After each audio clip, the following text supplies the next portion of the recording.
Those are the years, 44 years ago, the Spanky DJ. Oh, I never thought I'd go this way or this far, but it's been a hard way of having love as a way of being an achiever. I started not even thought that I could make a difference in my life, but surely my first show, a morning drive show, I kept on rocking on with everybody. In fact, that's where Radio Bob started rocking. And I kept on saying, I'm the Spanky one because I got this name. I was in New York City.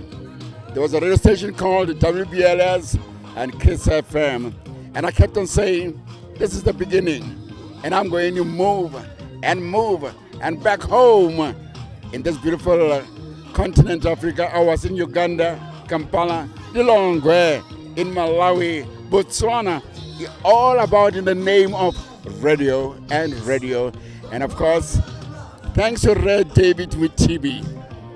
He got me back home in Soweto.